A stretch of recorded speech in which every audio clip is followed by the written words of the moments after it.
A gente tem então os contos do Murilo Rubião. É bom lembrar assim, que o Murilo Rubião ele é um autor quase único, né, na literatura brasileira nesse período. Houve o boom da literatura latino-americana em torno do realismo fantástico, realismo mágico, às vezes associado como sinônimo, né? Nem sempre eles são sinônimos. E ele é um grande exemplo desse tipo de literatura. O homem que escreveu pouquíssimos contos, é uma obra reduzidíssima. Aqui a nossa escolha de URGS foram de 12, né, dos principais contos, embora tenha faltado alguns contos que também são muito famosos aí. E desses 12, eles conseguiram escolher bem, porque poucos repetem o mesmo perfil. Está na página 66. Página 66. Então, o que a gente vai ter aqui nessa perspectiva agora? Um monte de também. Primeira observação que a gente vai fazer sobre esses contos do Murilo Rubião. Ó. A primeira observação são as características gerais que a gente pode identificar nos contos. O fantástico, eu repito, o grande exemplo é ele, mas tem Moacir Scliar, né? Nós já tivemos experiências com Scliar, sentaram no jardim, nessa mesma linha. A ideia desse realismo fantástico dele seria ver o invisível na realidade, focar o invisível dentro do real. Quase sempre, né, através do exagero, através de alguma distorção da realidade. Se costuma dizer que quando a gente exagera algo, é como se aumentasse a perspectiva, tu aumenta numa lupa, né? Já se diz que a única diferença entre a realidade e a fantasia é uma noção de escala. A realidade tem uma escala diferente da fantasia. Às vezes a fantasia, a ficção tem uma escala menor ou maior. E eu acho que eu aceito muito essa teoria, que não é minha, tá? É do Ricardo Piglia, escritor argentino. E é realmente, entre a arte e a realidade, é só uma questão de escala. Então, ver o invisível na realidade, questionar via distorção. Quais são os elementos de distorção? Encolhimento. A gente tem personagens que encolhem, personagens que aumentam, como a Bárbara. Seres absurdos, tu desloca, né? Tu tira um ser que não faz parte da realidade e coloca ele inserido na realidade. Seres absurdos. Isso não é surrealismo, é bom deixar bem claro. Surrealismo tu já não tem mais nexo algum de realidade. Surrealismo seria uma realidade onírica, né? Em que os nexos se perdem.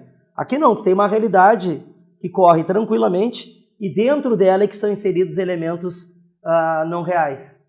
O infinito, ele adora a questão do infinito, sequências, coisas sequenciais que vão passando. O caso do edifício, um conto célebre nesse sentido. O provisório, aquilo que nunca termina também. O próprio conto Bárbara, que eu citei agora aqui, é um conto que ele é infinito, ele não termina. Aparece muito claramente essa relação. A mágica, aparece essa ideia do mágico, de algo que acontece do nada. Surpreendentemente acontece como o ex-mágico da Taberna Minhota, que aparece muito claramente essa relação da mágica quase descontrolada. Personagens determinados, como o procurado, o convidado. É como se as pessoas fossem... Como se o universo fosse só do conto. O vestibulando, por vezes, é assim. O vestibulando, por vezes, ele pensa, né, que todo mundo sabe do universo dele. Parece que ele vai entrar no ônibus e o cara vai dizer, 170 acertos do Enem é fundação. Esse tipo de coisa seria coisa do Murilo Rubião, sabe? Vocês pegarem um ônibus e o motorista sabe tudo. Ainda vai fazer o Unisc esse fim de semana? Eu nem faria. Essa ideia do procurado, o convidado, o vestibulando. A metamorfose, seres transformam em outra coisa. Personagens que passam por metamorfoses estranhas, isso também aparece. Mas a metamorfose precisa ser, mudar a aparência ou pode mudar o jeito? Não, mudar o jeito de pensar já é comum na literatura. Não seria bem a gente pensar que, aquela história dos dragões, que eles meio que ficam humanizados, seria... Mas aí são duas metamorfoses, né? Mas eles continuam sendo dragões? Sim, mas eu digo assim, são dois tipos de metamorfose. O dragão que se humaniza, mas essa, vamos dizer assim, isso existe na literatura brasileira. Isso sempre existiu, né? A metamorfose no lado psíquico, simbólica, anímica. O diferencial dele é que ele também põe metamorfose no lado físico. O caso do Teleco, o coelhinho. Aí que choca, né? E a hipérbole, o exagero, é muito comum. Até porque a gente botou essa ideia do aumento desmesurado de algo. O exagero aparece muito na obra dele. Ele tem uma noção hiperbólica, né? Às vezes é um exagero que fica acima, tá demais já. O absurdo entrou num nível demasiado. Isso aparece na obra dele. Toda a América Latina vivia esse tipo de literatura na época. Isso garantiu o prêmio Nobel para vários escritores na América Latina. O Murilo Rubião ficou só no conto, né? Ele ficou nesse nível. E o dele é um nível absurdo, não tão Não é um nível absurdo crítico, é um nível absurdo mais lúdico, né? É mais um nível do simbólico do que no nível de uma crítica a algum sistema. A gente tem o conto à cidade, que pode ter uma crítica social por trás. O resto ele é mais no nível do simbólico mesmo. As metamorfoses, a gente tem essa ideia do questionamento da normalidade, aparentemente sólido ou imutável. Isso aparece também. Quer dizer, a metamorfose, ela também leva a isso, né? Tu vai questionar até que ponto existe algo estável. A partir de uma metamorfose, que é um exagero dentro da literatura, tu questiona se a vida real ela é tão estável assim. A gente cobra das pessoas que elas sejam coerentes. Por que elas têm que ser coerentes se nada se mantém tão estável? Como disse o Marx no Manifesto Comunista, tudo que é sólido desmancha no ar. Que frase, né? Está na camiseta, tudo que é sólido desmancha no ar. Por conta do capitalismo, que faz tudo ser transformado novamente em mercadoria.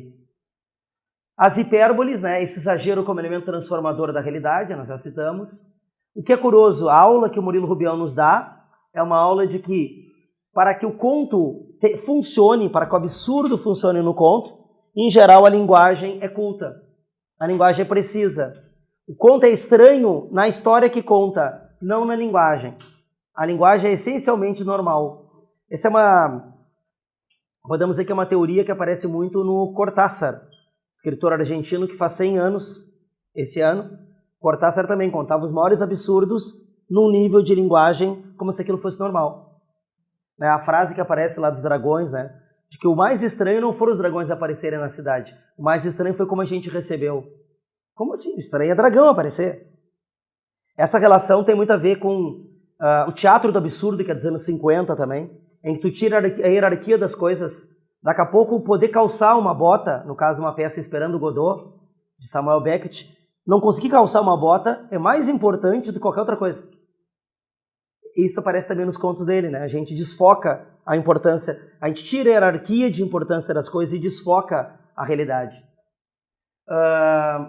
E o humor, alegoria, visão crítica da realidade. Isso traz as simbologias do que seria o real, né? As simbologias do real. Então a gente tem muito dessa relação de humor, tem um humor debochado por vezes, a visão crítica da realidade também aparece, essa visão crítica que a gente vai ter através dessa ironia, né? Porque ele vai... A cidade é um grande conto, assim, nesse sentido, que ele vai dizer que o cara que faz muitas perguntas merece ser preso. Acaba criando uma ironia frente à realidade. Isso também é muito Murilo Rubião. Claro, falando aqui em geral, né? É meio improvável que uma questão cobre só assim. No máximo, eles podem citar essas coisas e citar exemplos de contos, como eu estava fazendo aqui. Mas a tradição é botar o conto, né? Botar um resuminho de uma linha sobre o conto. É o que vocês deveriam fazer. No fundo, vocês deveriam ter, para cada conto, um resumo pessoal de uma linha e que ele fosse o link para lembrar do conto. Isso não pode ser pré-fabricado. O ideal disso é que construa mentalmente aquela frase que resume o conto. Isso é uma arte, tá? É para poucos construir uma frase que tenha todo o conto numa frase. Eu tinha vontade de escrever um conto em que o professor tem a obsessão por reduzir, transformar Grande Sertão Veredas numa frase, e ele vai acabar transformando toda a literatura em algo portátil, que cabe num livro só. Imaginaram, um livro só tem toda a literatura mundial. Que bosta. Ainda bem que alguém respondeu, que bosta. E como disse o Nicote, né, que ele falou que os alunos vieram com o livro de resumos para ele, perguntando, pô, tá legal o livro de resumos, mas tem um resumo desse aqui? O resumo do livro de resumos. Bom, vamos dar uma olhada nos contos, então, nos 12 contos. O primeiro, o pirotécnico Zacarias. A frase que eu colocaria, né, a história de um homem que, ao ser atropelado, se metamorfoseia numa espécie de existência luminosa. Ele vira algo luminoso. O próprio Zacarias narra, né? Teria morrido o pirotécnico Zacarias? Ele é o narrador do conto, ele se questiona. E aí a história mostra o Zacarias atropelado por rapazes e moças que iam para uma festa, num carro, e ao atropelarem tem um problema, né? A gente teria aqui uma hierarquia. Atropelou, acabou a festa. É o normal da vida. Atropelou uma pessoa, matou, bom, não tem mais festa. Não, a grande preocupação é como é que eles podem ir para a festa agora? O que eles fazem com o cadáver? E questionam, né? Botar no porta-mala. Quando alguém sugere atirar numa vala, O Zacarias se levanta, porque ele é a parte interessada, e ele diz assim, para um pouquinho, quem sabe não me atiro numa vala, que é isso? O mais fortinho da festa, aqueles que usam manga assim, dobradinha e tal, o Jorginho, que é o metidão a macho, desmaia ao ver o Zacarias levantar. E aí a solução está feita, quem sabe levar o Zacarias na festa. Né? Já que o número de convivas não estava fechado, porque o Jorginho desmaiou, o Zacarias preencheria o número de 4 rapazes e 4 moças. 8 dentro do carro da velha. Já fui para a festa em 12 dentro de Fuca. Fuca cabe muita gente. Muita gente. Botar umas pernas, assim, uma em cada puxador, e vai botando gente dentro do Fuca. Se transava muito em Fuca nos anos 80, usando os puxadores, por exemplo, do Fuca. O Fuca ele era um universo sexualmente criativo, assim, dentro do Fuca. Eu não, porque eu nunca tive Fuca. Então o Zacarias protestou contra a ideia de tirar no buraco e vai à festa. Porque eu frequentei Fucas como carona, né? Eu era sempre o bicão de pegar carona em Fuca. E sabia dessas histórias fabulosas. Após a noitada, Zacarias passa a viver o delírio policrômico. Ele é deixado em casa e ele passa a viver uma existência luminosa. A cada amanhecer ele sente que ele virou raios de luz, uma coisa meio física. Uma coisa meio que se drogou. Quando fala, na hora assim, parece meio que ele tá drogado. Não tá drogado, ele tá morto, né? Essa é a ideia, ele passa a viver uma existência de luzes. Um outro conto importante é o Ex-Máscara Taberna Minhota. Esse é mais fácil de entender, porque esse tem uma grande ironia à profissão do Murilo Rubião, que era de funcionário público, né? É em primeira pessoa também. E o funcionário público, na verdade, ele tem uma grande angústia. Ele não sabe as origens dele. Ele não sabe de onde ele saiu, quem é a mãe, quem é o pai.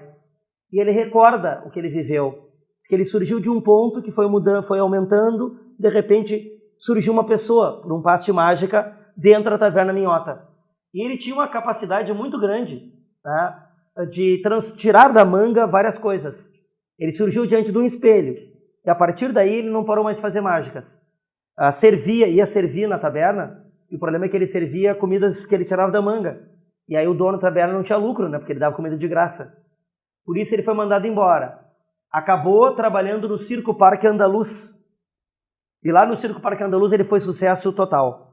Porque ninguém conseguia entender aquelas mágicas. Da manga ele tirava um canguru, batia as mãos, saiam pássaros voando. Era um negócio maluco. Só que ele tinha inveja das pessoas que aplaudiam e deliravam diante dele. E essa inveja partia do quê? Partia do fato de que aquelas pessoas que estavam assistindo sabiam a sua origem. E ele não. Ele tentou então sabotar as mágicas, que saíram do controle. Ele caminhava na rua, saia cobra da manga. Ele tentou sabotar as mágicas de várias maneiras.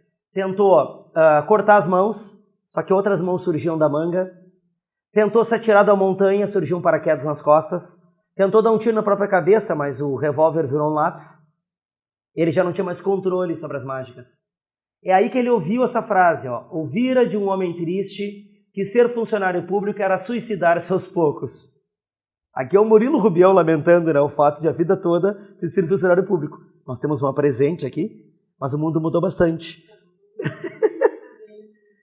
E a ideia de que se ele entrasse para o funcionalismo público, ele ia virar um burocrata, de carimbar coisas e passar, receber uma ordem, passar a ordem adiante, ter um superior e ter um subordinado. O mundo viraria mecânico, viraria como o Chaplin, né, do filme Tempos Modernos, que até uma máquina para comer tinha. Então, dentro desse processo todo, ele consegue emprego numa Secretaria de Estado, e as mágicas começam a diminuir, a falhar. Ele até se apaixona por uma secretária, escreve uma carta para a secretária, mas meio que desiste. Quando ele suspeita que pode ser demitido, é aí que ele resolve falsificar magicamente um documento que garantiria o emprego dele para sempre. Um emprego confortável. Só que na hora de entregar para o patrão, ele percebe que foi a última mágica dele. O documento que garantiria ele no emprego se converte na carta para aquela secretária, uma carta de amor para a secretária. Desde então, ele consegue superar as mágicas, né, tornando-se funcionário público. É a ideia de que funcionalismo público acaba com qualquer mágica que o ser humano possa ter. Essa é a brincadeira irônica, né, do Murilo Rubião. Tocando adiante, nós chegamos a um dos contos mais candidatos, o Bárbara. Esse é um belo conto. Bárbara é o conto do aumento, né? Porque é um conto muito famoso. É um conto bem tradicional, assim, antologias de literatura e tal. O Bárbara... começa com a história, né? O narrador diz que a minha companheira Bárbara gostava de pedir. E cada vez que ele realizava o pedido dela, ela aumentava de tamanho, ela engordava. O que parece ser uma metáfora, né, daqueles homens que mimam demais as mulheres, e ao mimar demais as mulheres, aumentam os poderes dela, até o momento em que elas ficam descontroladas. Seria essa a ideia. Então, dentro da brincadeira, também, eu ia dizer isso ao final, é um dos itens que eu coloquei no resumo aí. A Bárbara fica grávida e aí começa a emagrecer. Ele tem medo de que ela fique doente por conta daquilo e faz com que ela peça alguma coisa. Ela pede uma coisa bem simples para ele trazer para ela, o oceano. É Minas Gerais, né? Como tem essa metáfora do mar e do oceano em Minas. O narrador vai até o litoral, ele não fica preocupado com a ideia de trazer o oceano, não é esse o problema. Perceba a falta de hierarquia aqui. O problema não é trazer o oceano, o problema é o quanto ela engordaria com o oceano. Então ele prefere trazer uma provinha, uma garrafa d'água do mar. Ela fica admirada vendo os cristais de sal ali na garrafa d'água e aceita aquilo como o presente que ela pediu. No parto, sai uma criança desse parto e muito magra, é uma barriga imensa, mas sai uma criança raquítica, magrela, se eu não me engano, de 1 quilo, de 1 quilo. E a Bárbara rejeita. Tal como uma fêmea de bicho que não quer o filhote, ela simplesmente vira as costas para a criança. Quem cuida é o pai. A Bárbara começa a pedir agora incessantemente. Ela quer um baobá, aquela árvore do Pequeno Príncipe, gigante, a árvore de Madagascar. Um vizinho tinha, pois o marido quebra um galho e traz para ela. Ela dá com um galho na cabeça dele. Ela diz, eu não pedi um galho. Se fosse um galho, eu falava um galho. Eu pedi um baobá. Você não pode me trazer? Diz. Ele vai lá para comprar a casa do vizinho, porque o vizinho não quer vender sua árvore. Compra a casa, o terreno, e com a máquina derruba o baobá. Ela sobe no baobá, se diverte, mas logo enjoa. E ela quer outras coisas. Começa a pedir a bola do partido de futebol, decisão da Copa do Brasil, Cruzeiro e Atlético, ela quer aquela bola lá. Decisão da Copa do Mundo, Argentina e Alemanha, eu quero aquela bola. E ele entra, para o jogo todo, rouba a bola. Ela quer o projetor de um filme de cinema, ele para o filme, rouba o projetor. São sempre vontades que não são só consumistas, né? São vontades bizarras muitas vezes, né? Como a bola daquele jogo. Enquanto ela engordava, o filho não crescia. A Bárbara então disse assim, eu quero um navio. E ele, isso vai falir a gente, é muito dinheiro. E ela diz assim, não me interessa, eu quero um navio. Então, com enormes dificuldades, ele vai ao litoral, paga para desmontarem o navio, paga para trazerem o navio, paga para montarem o navio. Enquanto vai montando o navio, ela vai aumentando de tamanho. Eles já passam fome nesse período de tanto gasto. Quando finalmente está montada, ela sobe no convés do navio e está imensa. Imensa. Mal consegue caminhar em cima do navio. Um dia o marido viu ela olhando fixo para o céu e ele teve uma coisa, temeu. Vá que ela me peça a lua. Como é que eu vou trazer a lua? Mas então ela pediu uma estrela, pequenina do lado da lua. Ele suspirou de alívio e foi buscar. É legal esse final, porque tem uma loucura também, né? O que seria mais difícil, a lua ou uma estrela? Toda a vida a estrela, mais distante. Mas a estrela, tu não sabe nem o tamanho, né? Essas coisas absurdas. É tu olhar no horizonte e ver um elefante a 1 quilômetro de distância e ver um coelho na tua frente. O elefante é menor. Perspectiva da física, né? Esses absurdos entram, a falta de hierarquia das coisas, né? Claro, a lua parece maior. É nesse sentido de que ela aumentaria mais ainda. Agora, é um conto que funciona. Quando a gente lê, o conto funciona muito bem. Ele tem uma dinâmica, né, que acaba sendo agradável. E essa ironia também, ao mimo demasiado, ao consumo demasiado de coisas, a falta de limite, né? O conto ele trabalha muito com essa falta de limite das coisas. Que eu tava pensando por que ele fazia tudo que ela pedia, né? Porque faz parte a pergunta é por que ele fazia tudo que ela pedia, porque faz parte da natureza dos homens, né? Fazerem todas as vontades das mulheres quando eles amam. Silêncio de 3 segundos, trocamos de conto. Aqui a Débora Falabella filmou montou uma peça de teatro com contos do Murilo Rubião. E essa é a imagem da Bárbara, com bexigas aqui, ó. Ela vai aumentando de tamanho em cena. Adorei o figurino, né? De uma cor só. Isso aqui é teatro, gente. Teatro é esse tipo de linguagem. E o filho raquítico ali no colo do marido. Ela montou vários contos, inclusive Teleco Coelhinho. Como montou? O que ficou mudando? Não é fácil. O Teleco, eu não assisti a peça, mas pelo que eu entendi, depois a gente vai falar em seguida. Teatro tem umas coisas assim, teatro surrealista tem umas coisas do tipo, ao entrar em cena choverão escorpiões que vão erguer as caudas e vão ameaçar o protagonista. Essa rubrica teatral é impossível. Isso aí o diretor tem que inventar alguma coisa. O diretor tem que, criar a partir disso. Então tem umas coisas assim. É a mesma coisa adaptar um conto desse para o teatro, né? Vai ter que criar uma linguagem para aquilo. A Cidade, terceira pessoa. Esse é muito bom também, um conto famoso, porque tem uma atmosfera de ditadura aqui, né? O Cariba destinava a ser uma cidade maior, mas o trem permaneceu indefinidamente na antepenúltima estação. E todo mundo sabe dele, o maquinista disse assim, o senhor desça aqui, mas a cidade... Não, o cara aponta para o morro, tem umas casinhas brancas, deve ser ali.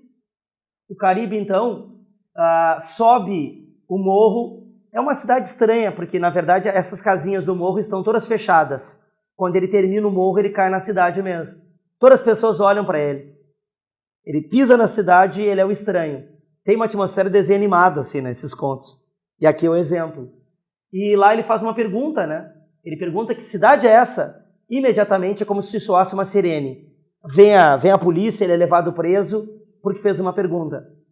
Na delegacia, começam a questionar, né? Ele confessa que não é turista, que veio na cidade sem objetivo. Pronto, ele é o cara procurado então. Não é turista, veio sem objetivo. Até uma Viegas, prostituta, vem declarar que o Cariba tinha convidado ela e as colegas dela para conspirar. Isso é inventado, não existe, o Cariba nunca esteve ali. Veio um telegrama da chefia da polícia. O estrangeiro era altamente perigoso pelo mau hábito de fazer perguntas. O homem chegará às 15, isto é, hoje, e pode ser reconhecido pela sua exagerada curiosidade. Olha o homem chegará dia 15, isto é, hoje. Dá para ver claramente que foi forjado isso, né? Que isso não é um documento do passado, isso é um documento do presente tentando forjar o passado. Preso, ele fica 5 meses na cadeia. De vez em quando, a Viegas e as prostitutas vêm para torturar ele. Batem nas grades, riem da cara dele e se retiram. 5 meses lá, ele vê o guarda e um dia ele pergunta para o guarda, alguém fez alguma pergunta naquele dia? E o guarda responde, não, ainda é você a única pessoa que faz perguntas nessa cidade. Esse conto tem essa atmosfera, né? Preso quem faz perguntas. Prender quem faz perguntas. E a atmosfera de ditadura é muito clara, né? Às vezes o cara era preso, perguntava por quê, ficava pior a situação dele. Quanto mais questionava, pior ficava.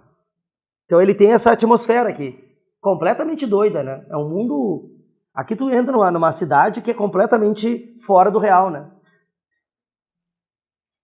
Um outro conto surpreendente... agora não é surpreendente, agora são 2 contos que eu acho muito ruins. Opinião só, tá? Ofélia, Meu Cachimbo e o Mar. E agora a gente vai ver. Eu não vou sabotar o conto. Ofélia, Meu Cachimbo e o Mar. O narrador gosta de conversar com Ofélia sobre praia, mar, viagens marítimas. Ele tem essa coisa toda do mar. A Ofélia não gosta de conversar sobre isso, ela prefere falar sobre caçadas. Ela é de uma estirpe de nobres. É como se ela tivesse pedigree, vamos dizer assim. O fato é que o narrador agora lembra, né, que como ele era mineiro, ele ficava distante do mar, mas que teve antepassados que estavam ligados ao mar. Ele sonhava muito ser marinheiro e por conta de uma fratura no pé foi proibido de entrar para a marinha. Um primo meu sonhava com a marinha a vida toda, brincava de marinheiro. Foi fazer o teste e não passou por altura. Que merda. Né? O Nanico quer ser marinheiro. Toco de amarrar bode de exército, sabe? Pois bem, o bisavô do narrador, José Henrique Ruivães, foi capitão de um navio negreiro. O avô colecionava navios, mas não gostava de água, disse que nem tomava banho. E o pai não tinha nada a ver com o barco nem com o mar. Foi diluindo, né, a aproximação com a água, até chegar ao nosso narrador, que apenas sonha com o mar distante dele. Embora ele esteja agora olhando para o mar. A narrativa diz que ele está olhando para o mar, lembrando coisas. Ele casou com a Alzira, porque ela tinha cheiro de lagosta e cara de tainha. Quem não sabe o que é cara de tainha? Uma cara de tainha é mais ou menos assim. Ó. A tainha é um peixe com os olhinhos no canto. Imagine a boca da tainha, que é assim, ó. Sabe? Os cíliozinhos da tainha. Então, cara de tainha. É um bicho horroroso. Pois bem, ele casou, só que ela acabou morrendo ao comer sardinhas estragadas. Viúvo, ele conversa agora com a Ofélia até que ela late. E aí quebra a atmosfera do conto. A Ofélia, na verdade, é uma cadela, por isso que ela gosta de caçadas, essa coisa toda. Ele não está diante do mar, está diante das montanhas de Minas, da realidade mineira, e tudo aquilo não passava de um devaneio. O Murilo Rubão brinca muito com isso, né? O fato de que o mineiro não tem mar, e que para mineiro piscina já é praia, para mineiro rio já é oceano, há toda brincadeira assim em torno dos mineiros, que por isso se espalham, né, pelas praias do Brasil, dominam praias de Espírito Santo, por exemplo, e estão muito fortemente também presentes em Santa Catarina. Os mineiros vão atrás de praias. Nordeste, Bahia, o sul da Bahia, bem próximo para eles, né? Mas é um estado sem mar, né? É um estado sem litoral. E ainda assim a terceira economia do país, sem porto algum. Bom, a Flor de Vidro, gostaram da Ofélia? Já questionaram? Vestibulando é assim, eu digo o conto é bom. Não, é ruim. O conto é ruim, mas por quê? Eu acho ruim pra caramba. A Flor de Vidro é mais estranho. Se alguém sabe explicar a Flor de Vidro, eu assumo o meu lugar aqui, porque eu tenho dificuldades. A Ofélia não tem muita atmosfera fantástica, é só meio tipo um cara viajando, assim. O devaneio dele é fantástico. É um cara viajando com uma cadela. É que na própria memória dele o absurdo está presente, né? A Flor de Vidro, o Euronides vê descer do trem a sua Maria Alice. Ele lembra da imagem dela, da primeira vez que ela desceu e ela indo embora. Agora ele tem a certeza de que ela veio para sempre. E por isso ele lembra o período em que eles eram jovens. Lembra que de 12 anos mais novo, eles se gostavam e num passeio brigaram e a Maria Alice ameaçou ele. Ela disse, tomara que um galho lhe fure os olhos, diabo. Então ela fugiu dele.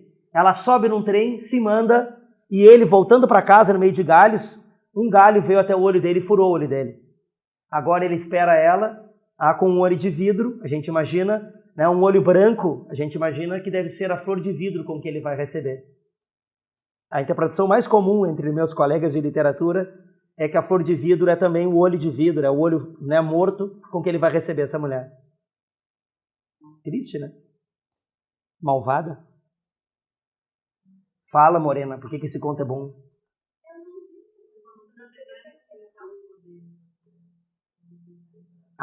O conto é uma advertência. Respeite as mulheres, senão perde o zóio. Lembrei no colégio teve um delegado falando dos direitos e deveres do adolescente, para evitar que quebrem tudo no terceiro ano, né? É uma estratégia da escola. E aí ele dizendo, não, porque, por exemplo, tu xingou um cara, é injúria, é crime. Entrou forte num jogador, num colega teu de futebol aí, isso pode ser lesão corporal. E aí um disse assim, furar o zóio do amigo é crime? Foi uma gargalhada geral, furar o zóio do amigo. Tinha que ser crime, né? Ficar pegando namorada do amigo, isso é crime. Tinha que dar cadeia, 30 anos. Os dragões, primeira pessoa. A frase é genial. Os primeiros dragões que apareceram na cidade, muitos sofreram com o atraso de nossos costumes. Dá uma ideia, a estranheza é o atraso dos nossos costumes, não é o fato de ter dragão. Sabe quando distorce as coisas? É essa distorção. A distorção é essa. E aí diz, os dragões causaram uma mudança nos conceitos de moral e ética. E são dragões mesmo, asinha, rabo, botam fogo, essa estrutura. O narrador é um professor que educou vários dos dragões, mas a cidade não parecia estar preparada. Pelo contrário, a cidade corrompeu os dragões. Eles aprenderam costumes humanos, né? Teve dragão que passou a fumar, né, cigarro. Houve os que morreram, os que caíram no alcoolismo. Alguns roubaram para sustentar o vício. alguns foram presos. Odorico, que era o dragão mais velho, era mulherengo. Costumava dar em cima das gurias no colégio. E se juntou com uma tal de Raquel, uma mulher que era casada, e ele acabou morto pelo marido dela. Nota que os dragões, na verdade, passam a viver aquilo que é normal pessoas viverem, né? Tu tira a condição de dragão e coloca a condição de imigrante, por exemplo. Em vez de dragão, o cara é pernambucano. Em vez de dragão, o cara é uruguaio. O conto fica realista. Só que ao botar dragão, aumenta a lente, né, sobre o diferente, sobre aquele que vem de fora. João, o último dragão, foi criado como filho pelo narrador e pela esposa Joana. Foi tirado da bebida, amadureceu, aprendeu a cuspir fogo na sua adolescência, porque na adolescência os dragões, enquanto os rapazes estão se masturbando, os dragões cospem fogo. Eles envolvem esse poder de cuspir fogo. E tornou-se celebridade. Todo mundo era amigo dele, era o camarada, o dragão camarada. Queria ser prefeito da cidade. Era pré-candidato a prefeito da cidade. Só que daí aconteceu de um circo vir. E até eles questionaram, porque no circo tinha um cuspidor de fogo. Eles, espetáculo morrinha, a gente tem aqui um cara melhor. Vai lá, João. João dá aquele fogaréu, acaba com o espetáculo do circo. Dizem que o João sumiu porque ele teria sido seduzida por uma trapezista. Ele se encantou com os movimentos da trapezista. Aquela coisa toda, elasticidade. Canta qualquer homem aquilo ali. Depois disso, os dragões nunca mais apareceram na cidade. E aí fica a ideia, né, de que a cidade não estava preparada para receber o diferente. Passa muito essa relação. Notaram que o que é estranho foi o despreparo deles em relação aos dragões. Não o fato de dragões terem aparecido. Esse deslocamento que marca o conto do Murilo Rubião, frequentemente. E o 8 é um dos melhores.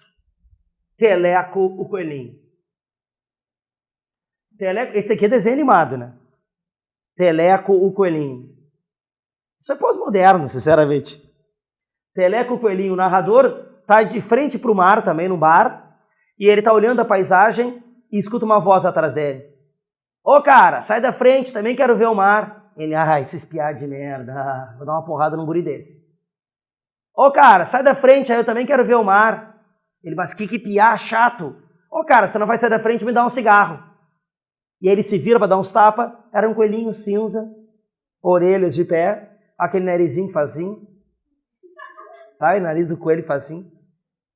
E aí ele curte o coelho ali, eles conversam, bate um papo, troca uma ideia, sabe? E ele percebe que o coelho é brother.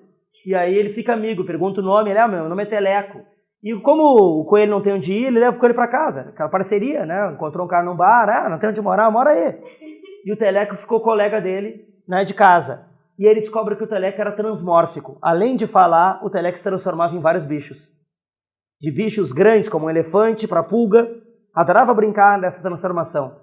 E ele descobre que o Teleco brincava assim para agradar os outros. Para se exibir e para agradar os outros. Criava até bichos inexistentes. Né? Hipopótamo com tromba, crocodilo com asa. Adorava virar bichos inexistentes. A briga começa, o atrito começa quando o Teleco resolve se tornar gente. Ficar fixo numa imagem. Ele se transforma num canguru velho de óculos e agora ele não muda mais. Notaram que ele é incapaz de virar gente até então, na forma física. Mas como canguru ele adquire até um nome. Ele passa a ser o Antônio Barbosa. O Teleco se some e aparece com uma mulher, arrasta uma mulher para casa. Ele traz a Teresa para casa. E a Teresa é apaixonada pelo Teleco, aquele Teleco em forma de canguru. O narrador não gosta daquilo, né? Trazendo agora aquela mulher e sofrendo uma outra metamorfose. O Antônio Barbosa agora vira humano, sabe? Já é um cara nojento, já deixa a pasta de dente aberta, já é um cara que não fecha o cestinho do lixo, é um cara que não tira o cabelo da pia, sabe? Faz a barba, deixa o barbeador sujo ali em cima da pia. Ele virou exatamente um ser humano. Isso desagrada ele. Mas o narrador se apaixonou pela Teresa. E faz uma proposta para a Teresa para casar. Ela diz, cara, que é isso aí, cara? Bah, furando os olhos do outro aí. Ô, Teresa, ô, Magrão, na verdade eu sou do Antônio Barbosa. Ela acredita no tal de Antônio Barbosa. Acabam indo embora depois de uma briga. Eles são expulsos de casa, o Antônio Barbosa e a Teresa. E o Teleco só volta tempos depois.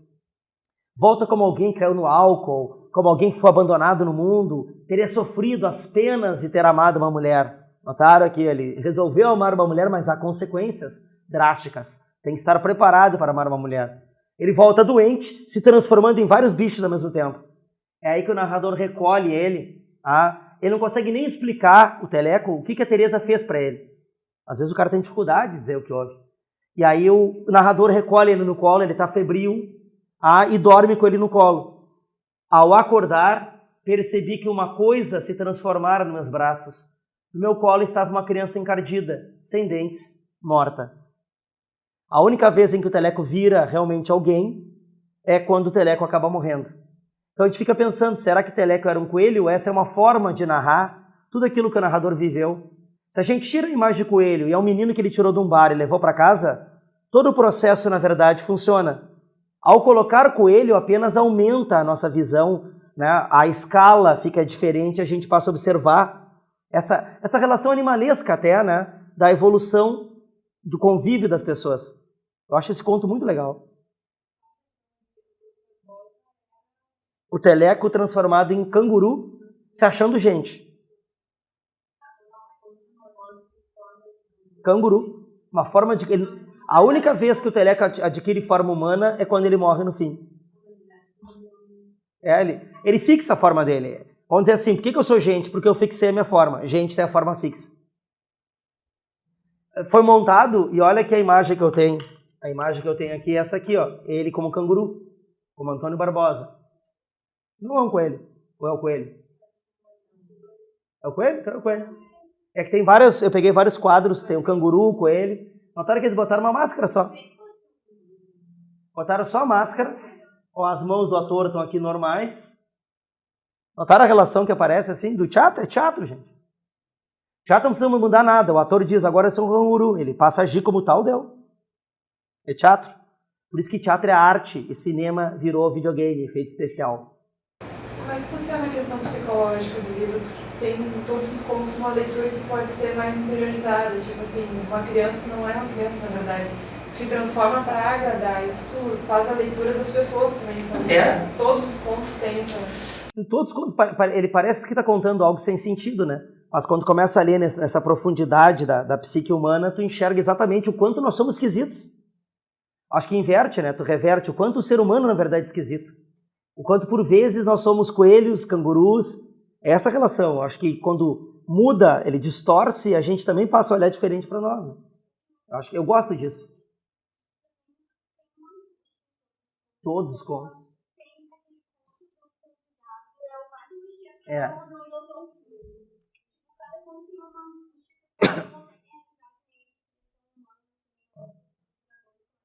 O do Pink, para mim, é o pior, mais angustiante.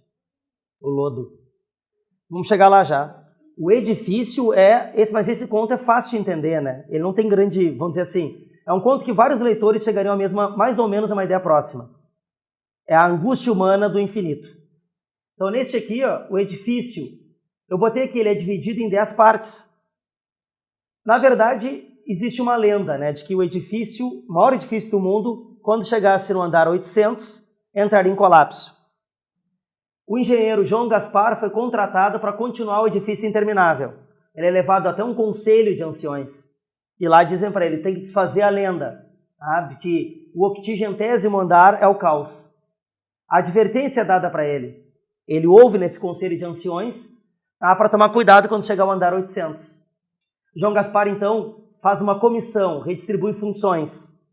De 50 em 50 andares, João Gaspar oferecia uma festa aos empregados, fazia um discurso e envelhecia. Há um baile quando eles chegam próximo ao 80º andar. E parece tudo normal, só que durante o baile uma briga acontece, uma garrafada voa na cabeça do João Gaspar. Quer dizer, aquela previsão de certa forma aconteceu. Só que os empregados assumem a culpa e continuam a obra enquanto ele está de cama. A obra vai continuando. Ele só vai à obra quando o andar 800 tinha sido superado, ou seja, a lenda havia acabado. No relatório disseram que mais 96 andares foram concluídos. O Gaspar então escreve um documento dizendo, acabou aquela profecia, não há mais o caos no andar 800. Ele já está, em 896, chegando a 900. Mas ele descobre, quando vai entregar, que o conselho morreu.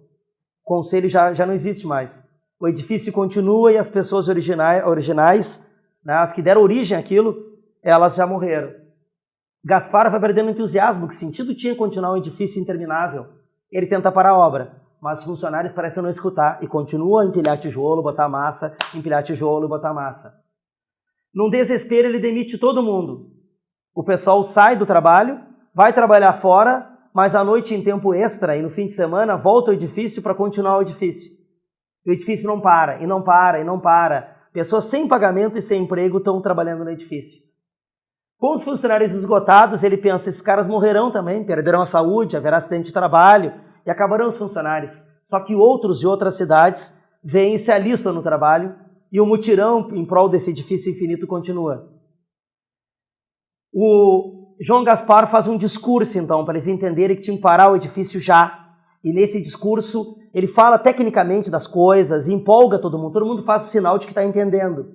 Quando ele termina o discurso, as pessoas entendem que eram mais instruções para continuar a construção e volta a trabalhar no edifício. Isso aqui é absolutamente genial. Esse, para mim, é o meu conto preferido. Eu acho genial. Dá uma ideia, né, de obras que ultrapassam a vivência humana, né? Clubes de futebol centenários. O fundador morreu e que continuam. Por que continuam? Se a gente dissesse agora aqui que Grêmio Internacional não acabariam, algumas pessoas continuariam. Teve um clube do Maranhão, um motoclube, que fechou, venderam todo o patrimônio. Os caras se reuniram numa praça para refundar o clube. A ideia de que o impulso humano não para. De certa forma, o edifício, ele é uma metáfora da construção humana. Nesse momento, é alguém construindo. Por mais que pessoas morram, a população diminua, alguém em algum lugar vai estar construindo. Começa com a analogia, só que na Torre de Babel, vamos dizer, a ameaça se cumpre, né? As línguas humanas são confundidas para que eles não possam mais parar por aí, né? A analogia não se completa na Torre de Babel. Para mim, a analogia é muito mais da eterna construção humana, a analogia do espírito humano que não para. E é bem isso, né? A gente pensa, por que alguém continua escrevendo? Todas as histórias já não foram escritas?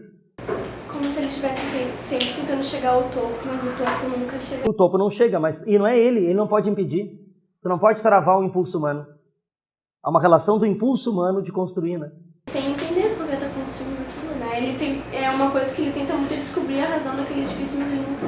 Se a gente para ver a vida diária, ela também perde a razão, né? Quando a gente para analisar, perde a razão.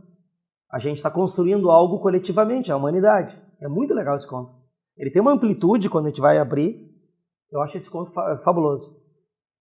Chegamos ao 10, o lodo. O lodo. Esse é o conto psicanalítico, né? O lodo. O Galateu, contra a vontade dele, vai a um psicanalista, o Dr. Pink. Tinha por dentro, segundo o Dr. Pink, um lodaçal, fedia já. E ele tinha que tratar aquele lodaçal urgente. O Pink recomendou visitas mensais, o pagamento tinha que ser ao fim de cada mês. O Galateu ri da cara dele, que isso? O Galateu não vai porcaria nenhuma. Só que agora ele passa a ser perseguido pelo Pink. O Pink telefona dizendo, o senhor tem consulta hoje à tarde. A secretária liga dizendo, o senhor tem consulta.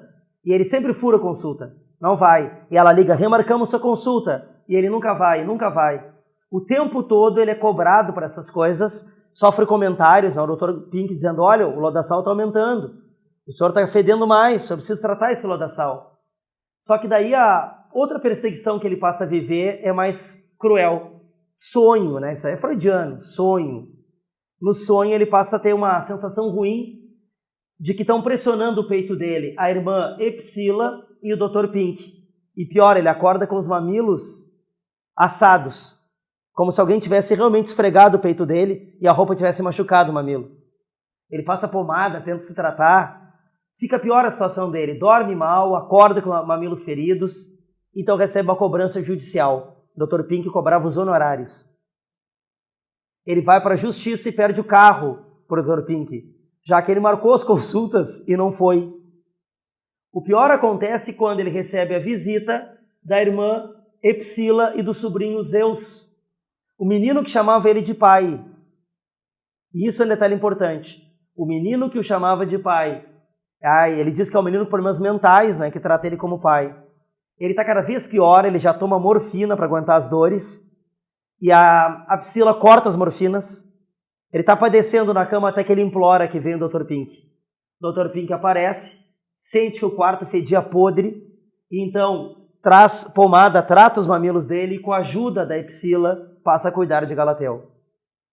A crítica aqui escreveu muita coisa sobre esse conto misterioso e eu coletei algumas delas. Essa relação incestuosa com a irmã é uma das mais evidentes, né? Dentre as observações, o conto de dimensão psicológica mantém sob a metáfora do lodo o caso provável de incesto de Galateu com a irmã Psila. No caso, Zeus não chama ele à toa, né, de pai. O tratamento aplicado pelo Dr. Pink assemelha-se à imagem que Galateu via em sonho, ilustrando aí o lodo de seu inconsciente. Quer dizer, a ideia de que o inconsciente se reproduz na forma real do conto. A doença psíquica que Galateu não admite acaba por se transfigurar fisicamente, com a aparição da irmã e do sobrinho. Qual era o lodo dele? O lodo dele é esse, né? Provavelmente o caso incestuoso com a irmã e com o sobrinho, que ele não quis contar para o Dr. Pink e que passa a surgir de forma real agora. É uma espécie fantasmagórica, assim, né? Uma sibila. E aí diz assim, né, que a aparição da irmã e do sobrinho também se transfigura nas dores para as quais a morfina da farmácia deverá ser cortada, e a psicanálise parece ser o único tratamento possível. Já tem até estudo dos nomes, né? Psila tem a ver com a própria ideia da psique. Galateu tem a ver com leite, segundo pesquisa, com leite.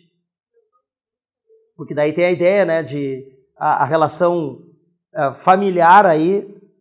Pink também já tem estudos do Pink. Eu não me lembro agora qual é o estudo. Mas tem até estudo da cor do rosa. Aí entra num nível que não é um nível muito literário, né? Entra num nível realmente de outra área, que é a psicanálise. Aqui o Murilo Rubião teria coletado elementos assim. Claro que os vestibulares não vão cobrar essas coisas, né, tão profundas. O homem do boné cinzento diz que tudo aconteceu a partir da chegada daquele homem de boné cinzento. Diz assim, o culpado foi o homem do boné cinzento. Antes a cidade era tranquila, repleta de crianças nas ruas. Quando ele apareceu, as coisas se modificaram. Sobretudo o narrador diz que o irmão dele ficou obcecado pelo homem do boné cinzento. Não parava de observar o cara. Virou uma espécie de fofoqueiro geral das atividades do homem do boné cinzento. Então esse Arthur, irmão do narrador, insistia que quando o homem foi morar num prédio de um antigo hotel, que esse homem estava definhando. Às vezes parecia que ele perdia o contorno. Parecia que o homem do boné cinzento estava diminuindo de tamanho. Uma mulher aparece, o Arthur descobre até o nome dele, Anatólio. Justamente quando uma mulher vem de carro para morar com ele. Ela fica pouco tempo. Um dia um táxi para em frente à casa e essa mulher vai embora. Então ele vê que o Anatólio se transforma. Ele parece diminuir de tamanho, gospe fogo e vai diminuindo. E o Arthur fala para o narrador, olha lá, eu não te disse? Eu te disse, olha lá, ele está diminuindo, olha lá, eu te disse, ele está diminuindo. Quando o narrador olha, o irmão dele tinha virado uma bolinha, bem pequenininha, reduzido de tamanho, que cabia na palma da mão. Então cuidem que não é só o Anatólio que diminui de tamanho. Também o narrador Arthur sofre uma espécie de contágio daquilo e também diminui de tamanho. Estranho, né? Esse é título de um livro dele, O Homem do Boné Cinzento. Mas é o conto de diminuição. Tem a Bárbara que aumenta, tem conto de gente que diminui. E vamos àquele mistério angustiante do conto O Convidado. Parece aqueles filmes de terror, o Albergue, aquelas coisas assim. Bom, aqui o José Alferes, ele tá numa cidade que não é dele, a trabalho, e ele recebe um convite estranho, um convite para uma festa. Não diz o local, não diz a data, não diz o remetente. Ele acha aquilo piada, deve ser alguém sacaneando ele. Só que ele nota que a letra é feminina. E como a letra é feminina, ele pensa imediatamente na Débora, a jovem estenógrafa, colega dele de trabalho, que estava hospedada no mesmo hotel. Ele imagina que talvez algum olhar dela pudesse ter denunciado que ela estava interessada nele. Então ele resolve levar a sério o tal do bilhete. Ele vai numa loja de roupas para alugar uma roupa. E ele mostra o bilhete, o convite pro dono da loja, ele, bom, não tenho roupa adequada, mas eu acho que a gente consegue resolver. Uma roupa ridícula, uma malha, aquelas que divide a genitália do cara, uma luva, umas polainas, uma faixa na cintura, uma pluma lilás no chapéu, uma roupa ridícula, parece aquele figurino assim de sobra do teatro. Ele tem certeza que eu estou adequado assim? Sim, sem dúvida. O senhor está adequado. E o senhor sabe onde é a festa? Bom, isso não é comigo. Isso aí você pergunta para o taxista, o Phaeton, que é um nome mitológico também, né? Bom, o Phaeton conduziu o carro do sol, né? Ele volta pro hotel e no hotel ele descobre que a Débora não estava mais, ela já tinha ido embora. Pô, ele resolve ir para aquela festa igual, né? Já tá com o figurino todo. Ele entra no táxi do Phaetonte, ou Phaeton, né? A mesma coisa. E o Phaeton diz assim, sim, eu sei onde é a festa. Fique tranquilo, ele leva lá. Ele para em frente a uma festança, assim, tem segurança na entrada. Lá ele desce com aquele figurino, o pessoal olha para ele, pega o convite, ele pergunta, é falso? Os caras, não, é autêntico.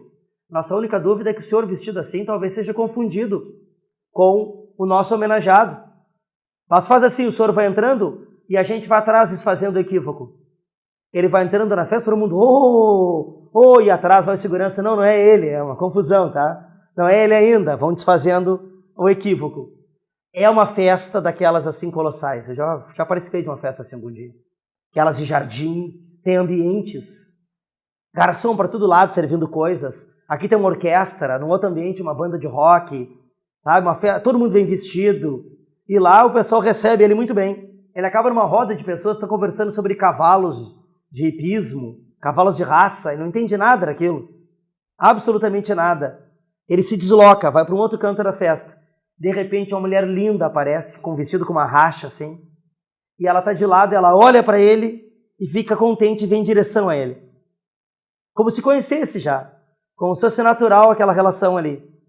E aí ela puxa ele, ele vai caminhando com ela, né, pela festa, ela vai mostrando os ambientes e tal, e aí ele diz assim, o nome dela era Astérope, e ele diz assim, mas vem cá, tu sabe que é o convidado? E ela, não conheço, mas devo recebê-lo. Recebê-lo? Como assim? É que eu não sei quem ele é, mas estou destinado a dormir com ele esta noite. Interessante, não é? Um troço completamente maluco aqui. E tem um momento, claramente, em que, ao escutar essa frase, ele meio que entende o que está acontecendo, mas nós não. Ele resolve fugir da festa. Resolve fugir, sai, bate no táxi do Phaeton e diz, me leva daqui. O Phaeton abaixa o vidro e diz, não, eu não posso. Ele, por quê? Porque eu estou à espera do homenageado, esse táxi está reservado para a saída dele. E não tem como eu voltar para a cidade? Tem, o senhor pode ir a pé para esse caminho aqui, é um caminho escuro. Ele caminha, né, esse João Alferes caminha no meio das pedras, tropeça, rasga a calça no joelho, uns galhos arranham ele, e volta todo espedaçado porque não encontra como caminhar mais. E ele volta para o táxi e diz assim, quanto que o senhor quer? Eu pago o que for, me leva de volta. Nisso ele olha, a Astérope está ali, de pé, olhando para ele. E aí diz assim, ela fingiu não perceber o temor estampado no rosto dele e arrastou-o consigo. Sei o caminho. Saberia? Dos olhos de Alferes emergiu a avassaladora dúvida, mas deixou-se levar. Ela estava destinada a dormir com o convidado. A imagem que aparece é que esse cara misteriosamente é o convidado de uma festa e a gente não sabe para quê. Ele se o albergue, né? O cara vai ser morto, vai ser destroçado, aquelas coisas assim, né? Aqui tu não sabe, fica um mistério. Mas a frase dela, estou destinada a dormir com o convidado, e no final ela diz, eu sei o caminho, vem comigo, nos denota, né, de que ele realmente vai cumprir toda a sina de convidado conforme foi programada para aquele bilhete. Estranho, né? Mas peraí, se o taxista só podia levar o homenageado, então por que E não... a mulher só ia receber também, ia ficar com o homenageado. Mas e se fosse só levar o homenageado quando a Astérope estivesse junto? Mas e por que quando ele entrou, então eles dizem que ele não é homenageado, que ele parece, né? Sei lá. Talvez aquela ideia, né? Seria ele homenageado ou não, as pessoas não sabem com certeza. Eles consultam ali, não deve ser ele homenageado. E ele entra repentinamente, uma mulher olha para ele, ela também diz que ele não é homenageado, mas não é tudo um truque, porque ela também revela, tu não é homenageado, eu devo dormir com o homenageado. Quem sabe que não é toda uma armação e ele é o tal do homenageado? Não sei. Por isso que é Murilo Rubião. O que não faz sentido? Pra que ia fazer toda uma encenação pra dizer que ele não era homenageado quando ele é? Porque é um conto absurdo. Tu quer que fazer sentido? É um conto absurdo. Bom, mas coloca a interpretação de vocês. Eles não vão pedir interpretação. Mas se eu dissesse que ele, no fim daquela frase que ele disse, mas deixou-se levar, eu não posso dizer que isso é a morte? Bom, mas aí entra outra questão. Vocês acham absurdo o fato de ele ser homenageado, em que há elementos no conto. Aí vocês estão criando outro conto, né? Qual é a pista que tem de morte? Nenhuma. Não, daí é aquela história, eu posso interpretar como a morte? Poder pode. Eu já vi essa interpretação de que é a morte. É que tudo fica fácil assim, quando a gente tem conto estranho, tudo fica fácil com 2 palavras. Morte e loucura. É o fim das parceiras. Morte e loucura. Morte e loucura resolve tudo. É tudo louco. Bom, então tá. Só isso, mas... Não sei, é aberto, gente. O autor não definiu. Literatura não é para definir as coisas. É isso que o mundo falou, é a estranheza. Você sabe, a questão mesmo é a pessoa errada no lugar certo e na hora certa. É como tu ocupa um lugar que não seria teu e passa a ser teu. Aí é muito lógico. Para mim não é racional assim. Para mim é um absurdo mesmo. Tu receber um negócio sem nada, tu vai até teu lugar, tu é confundido com... Sabe, é isso, assim, um absurdo mesmo. Mas enfim...